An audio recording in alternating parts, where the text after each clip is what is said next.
It's good day to brew, baby. What is up, YouTube? It's your boy Millsy, back with the Hometown Commander, back for another episode of Millsy Brews, the show where I brew my version 1.0 deck list of the Commander in front of us on my quest to brew the magic world. As always, that deck list is going to be down in the description for you below, as well as I'd really appreciate it if you can interact with the video, like, comment, subscribe, consider becoming a member of the channel. Today, we got two things going on. One, we're taking another look at Sidar Jabari from the March of Machine Commander decks, because I thought it'd be fun to update it. We've got some new support lately. And the second is I got a new mic and camera. So I'd love to know your opinion of how the new one looks. Let me know if it's better or worse or what have you. But today we're talking about Sidar Jabari because there's been some interesting stuff that's come out recently.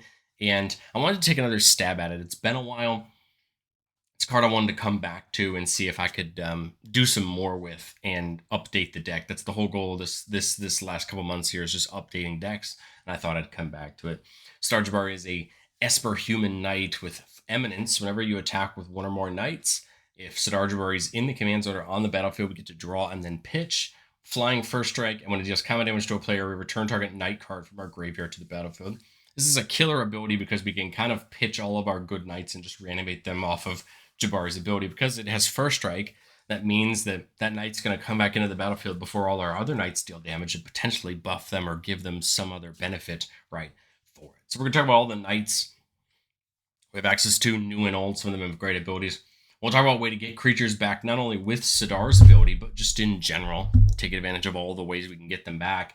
And then do that classic tribal thing of just getting things down to buff our board of knights to make them hit even harder. There's a lot of really cool knights. I think Sidar's deck did a very good job at adding knights to it, but I think there's some other really fun knights as well. Ariel's a great one, allowing you to make tokens with its first ability and destroy a creature with its bottom ability, which is pretty cool. And having Vigilance is not bad either. Banalish Marshal is one of my favorites for the deck from Dominaria, just giving all your creatures +1/+1 and being a great knight in itself. Exsanguinate your Cavalry from the deck is a pretty cool one. Whenever a knight you control deals damage to a player, you put a counter on it and make a blood token. Remember, that blood token lets you pay one, tap it, and discard a card and sack it to draw a card. So a way to actually kind of get more things right into your graveyard for Sidar's ability.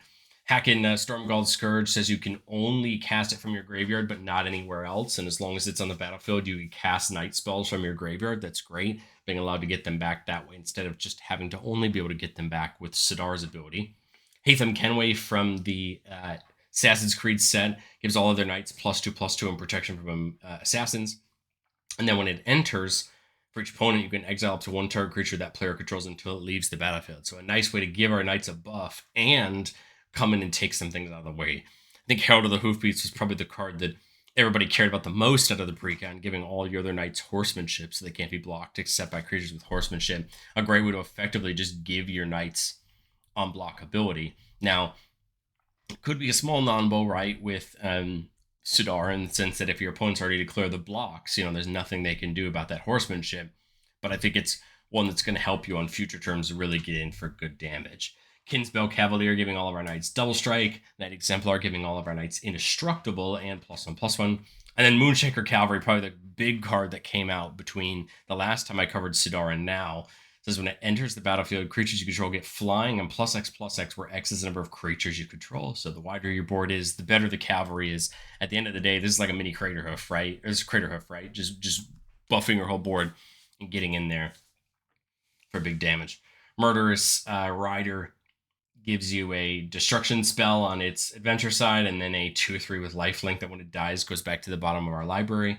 Skyhunter Strike Force has melee, so whenever this creature attacks, it gets +1/+1 for each opponent you attack this combat, but as long as you have Sidar out, it gives it to everybody, so a maximum of up to +3/+3 for each creature during combat. Suppressor Skyguard's probably my other pick for the best card that's come out for this deck since I did Sidar last. It says whenever a player attacks you, if that player has another opponent who isn't being attacked, permanent all combat damage will be dealt to you. This is really great because it forces your opponents to spread out or not damage you at all, and then it allows us to have a better chance of blocking, I think, what's coming at us effectively. Valiant Knight, all other knights get +1/+1. Valiant Wave Knight says whenever we draw a card, we put a counter on each merfolk or knight we control. And then Wintermoor Commander, whenever it attacks another knight, gets indestructible on a turn. So just a great kind of myriad of knights here, different ways to do things. But as far as recursion goes, there's a lot of ways we can approach this. We have things like Buried Alive, where we can put 3 creatures of our choice into our graveyard. This feels great to kind of feed Sidar's ability and get the things we want back at the right time. But we also have things like Coiling Rebirth and Victimize that could just recur the knights back out of our graveyard. Coiling Rebirth gets a creature back from our graveyard to the battlefield, and but if you promise the gift and the creature isn't legendary, you get a copy of it that's a 1/1, potentially allowing for either double of a good knight or double of a knight CTB, and then Victimize, sack a creature, choose 2 creatures in a graveyard and bring them back tapped. Again, not a bad ability when some of our knights are so good at either buffing other knights or just doing things in general. But I think the key thing that probably takes this from being a kind of a cheeky deck that can reanimate creatures into being a very good deck is getting into combat and making it hurt for our opponents. And there's a lot of ways we could do this. I really like Invasion New Phyrexia for March of the Machine. When it comes in, you make X 2/2 white and blue knight creature tokens with Vigilance. And then once you defeat that battle and flip it over, you get Teferi, a Coast of Zhalfir, which gives you an emblem that gives all your knights +1/+0 in Ward 1. You get to draw some cards, or with his -3, you could tap X creatures you control. And when you do, you shuffle target non-land permanent opponent controls with mana value X or less into its owner's library. So a little way for removal, right? The more of those knights you made on the front side, right, the better that Teferi has once it flips over. Chroma's Will does a very good job at ending a lot of games. But if we have Sidar Jabari out, we get to give our creatures both halves of that text. Ends up to leading a big life gain swing in a turn, and could potentially just take players out, as well as, get Jabari's effect when it deals damage. The best part I think about this is it does give all of our creatures double strike, meaning that Jabari will get 2 chances to reanimate that turn. The Circle of Loyalty is a card I've always liked. It costs 1 less for each knight we control. Creatures get +1/+1. Whenever we cast a legendary spell, we get a knight. Pay 4 to get a knight. It just feels right. It can come down for really cheap the later in the game it is. Gives your creatures a little buff, and then just gives you a knight every time you cast legendary. And a lot of our knights are legendary. Of course, the classic Cathar's Crusade. Whenever a creature comes in, put a counter on each creature. This, I think, pairs really well with Jabari, where you're trying to bring creatures back in, right, and spreading counters around. Etchings of the Chosen, giving all of our knights a flat +1/+1, and then allowing us to pay a mana and sack a creature of the chosen type to give another creature indestructible. Just a great way to protect Sidar if it comes to single target or mass destruction. You can also do that multiple times, sacking the knights we don't really care about to protect the ones we do really care about. Flying on the White Tree, +1/+1 across the board, +2/+1 in Ward 1 in the for legendaries, a great buff for just 2 mana. Knight's Charge, remember a knight we control attacks, each opponent loses a life, we gain a life. It's pretty great. And then for 8 mana, you could just mass reanimate all your knights, which feels good. And then Virtual Loyalty, beginning your end step, put a counter on each creature you control and untap them. A great way to grow our board and become a problem for our opponent. We do get a knight off the adventure as well. But I've said before on the show, and I'll say it again, no decks ever complete. Even though I did do Sidar in the past and we're updating it, I think the deck still has a lot we can learn from it in testing. I think we did do a lot to add some consistency to the deck. But I also wonder if there's more we can do for certain things. Specifically, something like Stoneforged Masterwork. This is a card that I had in the original list that I had a tough time cutting, but I had to cut it for something else. It says a quick creature gets +1/+1 for each other creature you control that shares a type with it. This feels really great for Sidar since it's already in the air. It feels like it's great for Sidar to get in big damage, as well as you could put this on something else for big damage. Silver Shroud Costume would give Sidar the ability to be unblockable, which feels great, especially when you want it to hit in for damage when you want to hit your opponents. And then Maul the Skyclaves, giving a creature flying and first strike isn't bad for another creature. I will say that I have other ways in the deck to make Sidar unblockable. It's not like Silver Shroud Costume was the only way I had and I cut it. But do we need another one? Does it make sense to have more redundancy? I think is the question that you ask yourself. Let's get into our first playtest. Keeping a 2-lander with an Orzhov Signet, Marshal of Zhalfir, with only Wave Knight, Anguish Knight making some removal, and a Soul Ring. So we get to do that classic, Soul Ring Signet start, which everybody loves and hates. Gives us a good first turn start.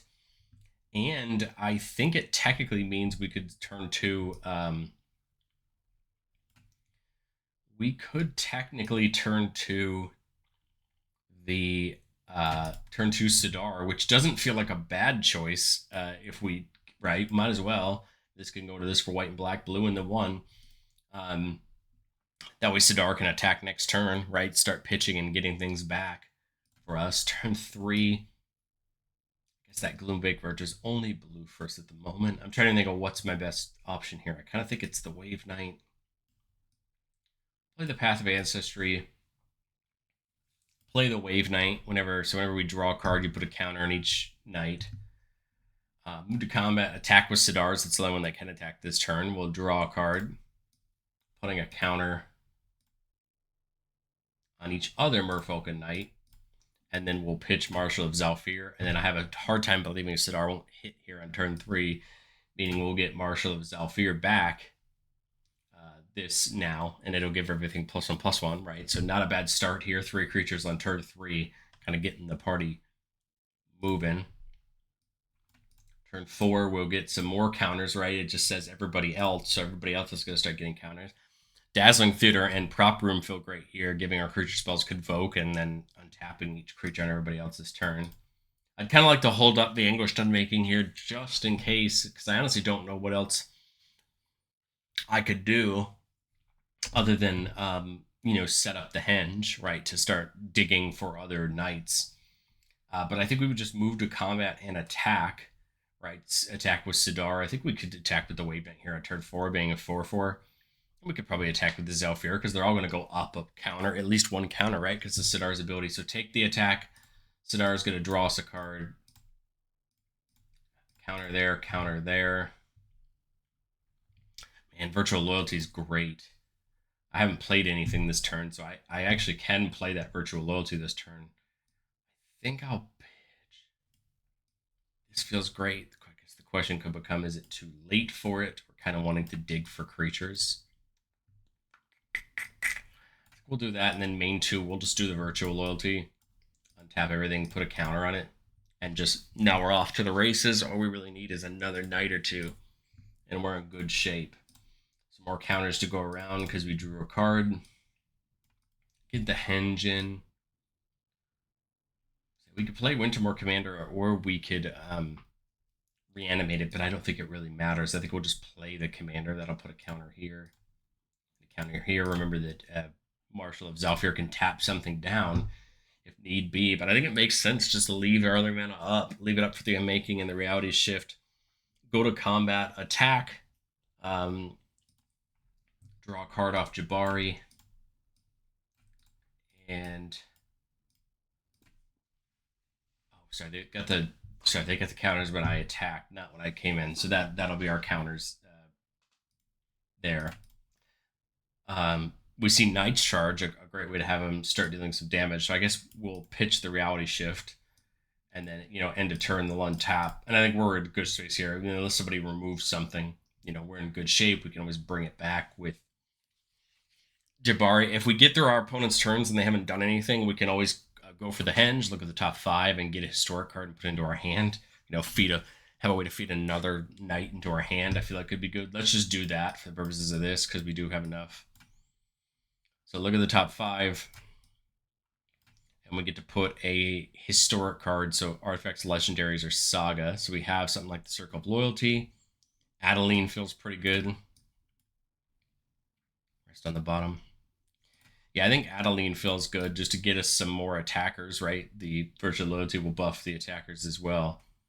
So then on our next turn, right, we will get some counters, right? Jabbar's putting a problem. There's the Buried Alive. That's beautiful because we can go either Adeline plus Buried Alive or just Buried Alive, right? And my thought is you could do Moonshaker if we wanted to. We could do something like Dauntless Bodyguard come in and protect Sidar. We could do something. I think Cavalry's one. So Skyguard probably wouldn't be bad. Right? Hatham wouldn't be bad for some removal. Skyhunter wouldn't be bad for some extra buff to our board. Exsanguinary Cavalry's not bad, right? I think there's a lot of options. Herald's not bad to make them unblockable. I think we've kind of got a big board, right? That could be a good one. So I think we'll do those 3.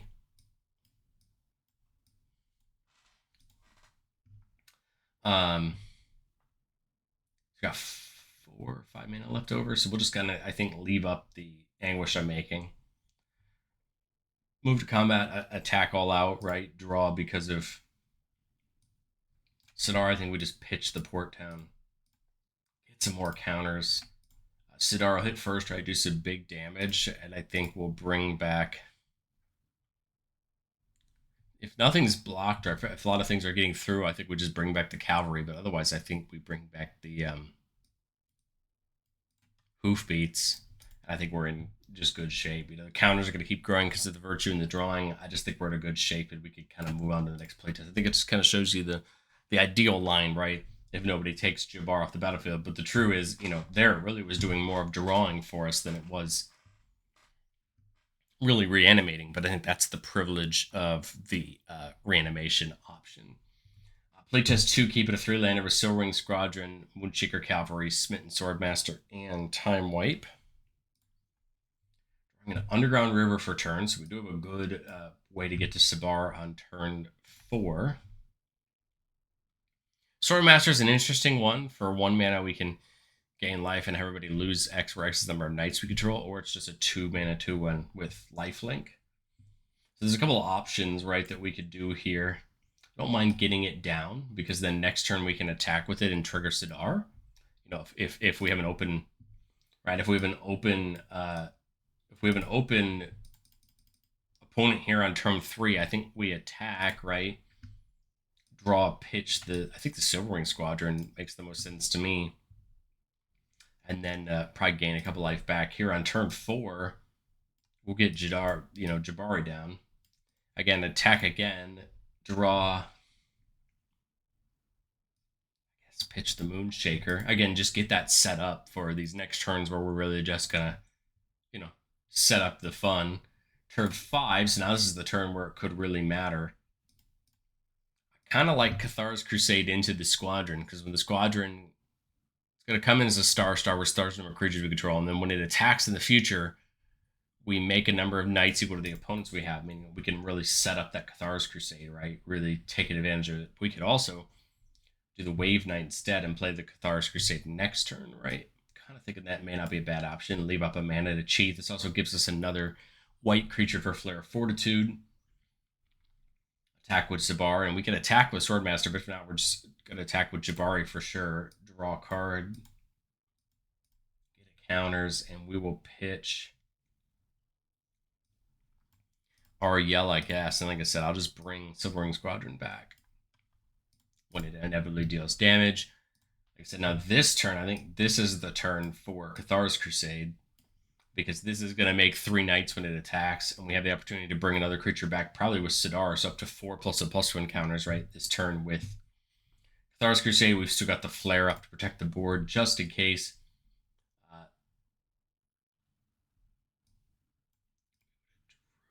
Counters at the start of turn. Draw, attack. Draw, pitch the Lochthwain Lancer. Squadron would have seen the draft return and that one. Attack, make the 3/2/2 knights.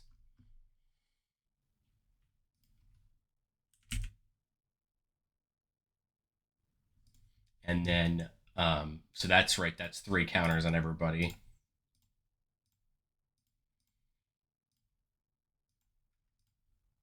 Including the tokens, right? So you can start to see where we all knew, but this is where you can start to see Cathar's Crusade, right, getting out of hand.